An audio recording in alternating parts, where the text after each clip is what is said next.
So defining your interest, refining your interest, and then developing your question, and then testing your question to see if it's viable, which means that you can actually do a research project with that question.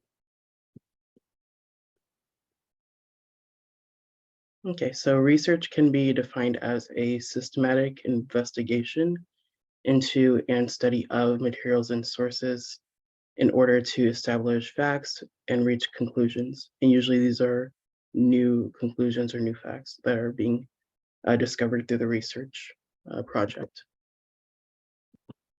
So the process, procedures, and types of research that are done can vary by field and by what the intention of the author or authors is.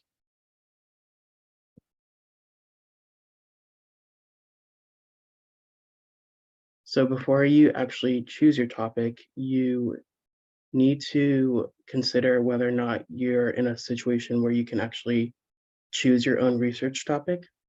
So at a lot of high schools and undergraduate universities in the US, you might be doing different kinds of research depending on your context. So for example, whether or not the research is being done for a specific class, or if you're doing research independently, or if you're doing research as a part of a team.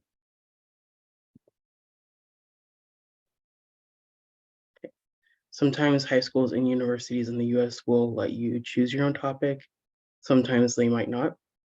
If you're doing research independently as a part of a thesis, or if you're in like a university program that has like a research project component, like an honors program, then you'll most likely be able to actually choose your own topic to do research on. Something that a lot of undergraduate students that come to the US or from the US do is get involved in research by joining a faculty member or a research team that's already doing research. And so in those situations, if you're doing research as a part of a team or with a faculty member, then you most likely aren't going to be able to choose your own topic. So generally at universities in the US, it's more common for students in the humanities, social sciences, and law to to choose their own topics. And in STEM fields, it's less common since a lot of research in STEM in the US at least tends to be done as a part of a team or with a faculty or graduate or postgraduate student that's leading the team or the research project.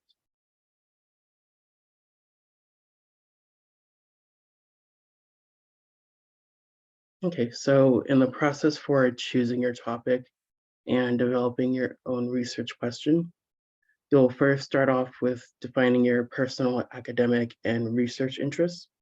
Then you'll choose and refine one of those interests to use as a topic for your research question.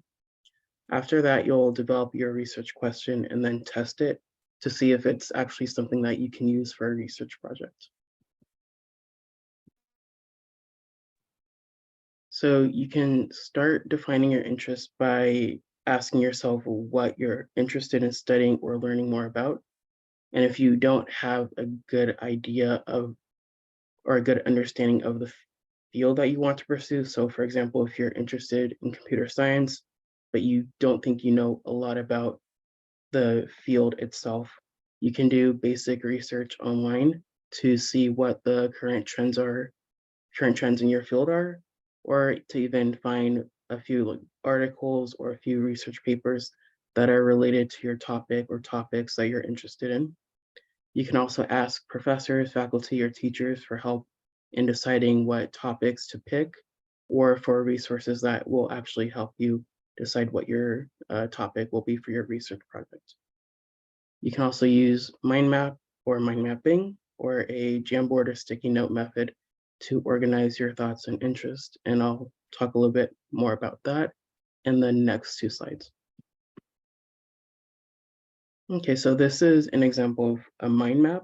A mind map is a diagram that is used to visually organize information based on relationships between different concepts. Mind maps are often created around a single idea, and that idea is in the center of the paper, and then related words or concepts are added and then connected by lines to show the relationship between those ideas. The major ideas are connected directly to the central concepts that's in the center, and then other ideas are branched out from those major ideas. And that's just one way to organize your thoughts or your interests. So another method is the Jamboard or the sticky note method, and that's where you basically write or type an idea onto a sticky note and then paste it either if you're doing it offline using physical sticky notes, then you'll like paste it on a table. If you're doing it online, then you'll paste it on the Jamboard. And you can do this, like I said, on or offline and use sticky notes to generate ideas and then move them around to organize your thoughts and your interests. And I think if you have Google and Zoom, you can actually use the Jamboard that I'm showing an example of on the screen. Okay, so once you've determined what you might be interested in studying, you can use a research framework to refine and develop your research question. So one example, there are many, many research frameworks that you can use. One is the PCOS table, and this specific framework is usually used in the medical field, but it can also be useful for research in the humanities, social sciences, and maybe other STEM fields as well. And if you decide to write your research question first, instead of refining your interests, you can also use research frameworks like the PCOS method to further improve and refine your research question.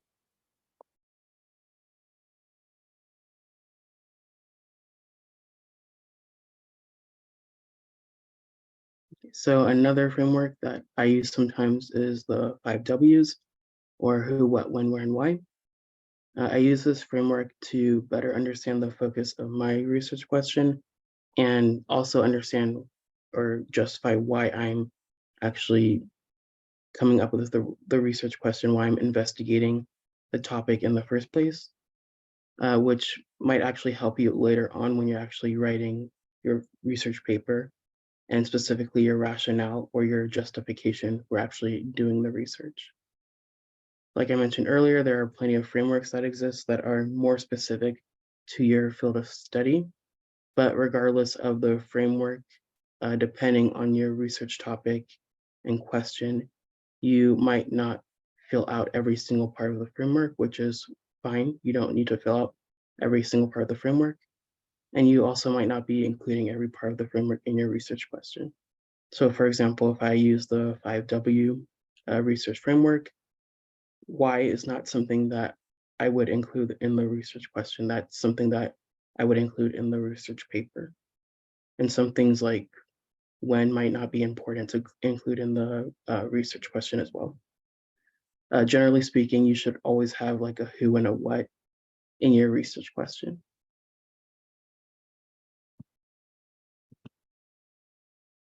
Okay, so after refining your topic, you develop your research question. So your question should be clear and focused, meaning that it is very obvious and very clear what your research paper will be talking about. So your question it also shouldn't be too broad and too narrow. And that means that the scope of your actual research question, the paper that you'll be writing based on that question, it will be appropriate and actually possible to answer within a specific word limit that is either defined as a part of an assignment if you're doing it for a class, for example, or if you plan on submitting it for publication. Research journals usually have a specific word limit that papers need to meet. And so that specific word limit could come from the research journal. If your question is too broad, then you won't be able to actually answer the question within that specific word limit. And if it's too narrow, then you won't have enough information to actually write about your research question and about your research topic. So your question should also not be too easy or too difficult to answer. So your research question definitely shouldn't be a yes or no question. If it is, then that's it's not necessarily a research paper anymore. That's more of an argumentative essay, which involves research, but it's not the kind of research paper that we're talking about for this presentation. If your question is too hard to answer, then you might also have a similar issue as having a question that is too broad, so not being able to answer within a specific word limit. Your question should also be researchable, meaning that there is information available to either online or in the library to actually investigate your research question. It should be analytical and not descriptive. So your question should allow you to actually analyze a problem or an issue and break it down and understand it further versus just telling readers what that problem or what that issue is.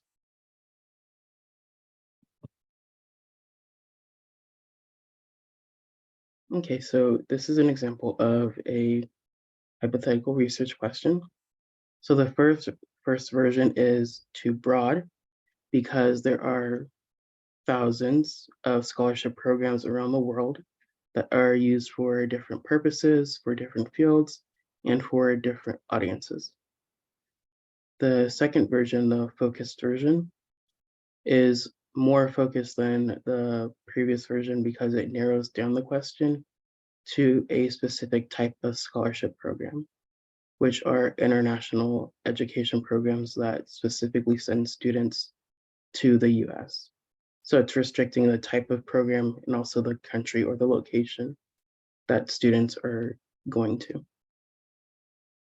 And then the third version, which is the very focused research question, is even more focused because it narrows down the question even more to programs that achieve a specific goal or specific purpose, which in this case is promoting social change.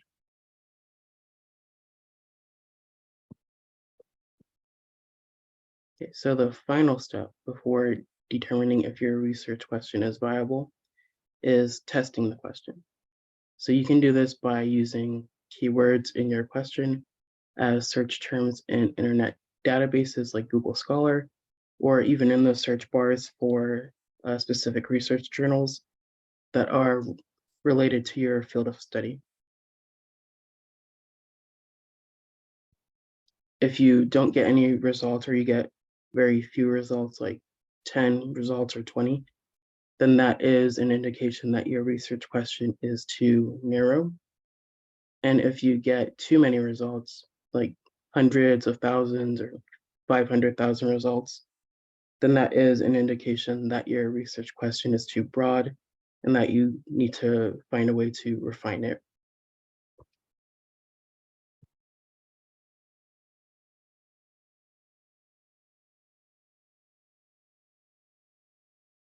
Okay, so this is an example of a test that I did for the research question example that I gave earlier about international education scholarship programs. And so this is actually an example of a research question that might be too broad. So you'll notice in the search bar that I didn't actually type the entire question out. And that's because when you test your question, you don't want to type out the entire question. You might not really get anything if you do that. Instead, you take specific words or phrases that are important to your research question and you use those as your search terms to see how many results you get.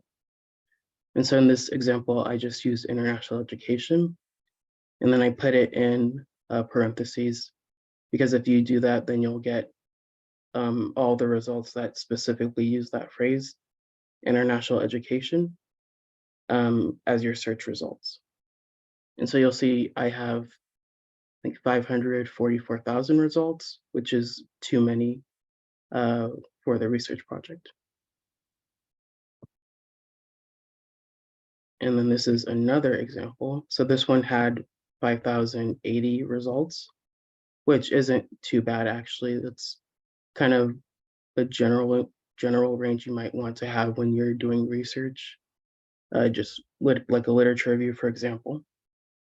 And then you'll see in the search bar, I had international education and scholarship program as my search terms. And I use and in all caps because it'll do the same thing as what happened for the previous example, which is that it'll show all the results I use both of those terms instead of just one or the other.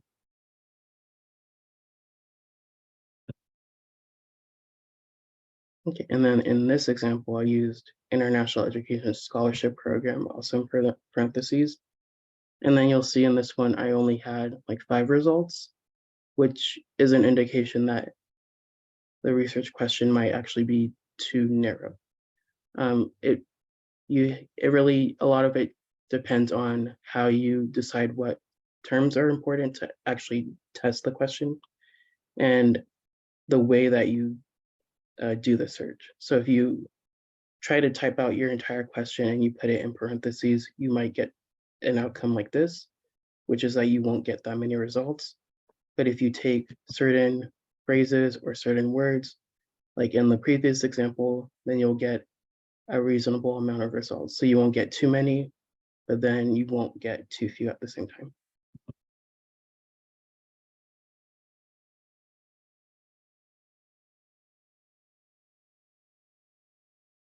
Okay, so that is all for this presentation. We'll be having more sessions next week. On Monday, July 17th, 3 p.m., we'll be having a session on actually creating an outline. And then the next day, we'll be having a session on finding resources and exploring research or articles and resources that you can use for your research project. And then the day after that, we'll be going over how to store data and how to evaluate data and deciding what data is actually good to use for your research project and what data isn't good to use for your research project. And then all these sessions will be at 3 p.m. Okay, so this is our contact information. Oops, sorry. You can contact either my supervisor, Donna Nakayeva, at WhatsApp +7 701 266 9680, or by email at dnakayeva@educationusa.org.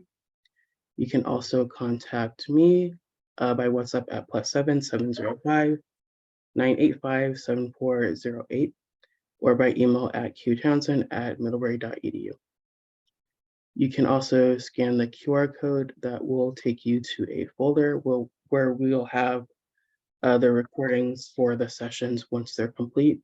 So about maybe 20 minutes or 30 minutes after this session, we should have the recording for this session up. So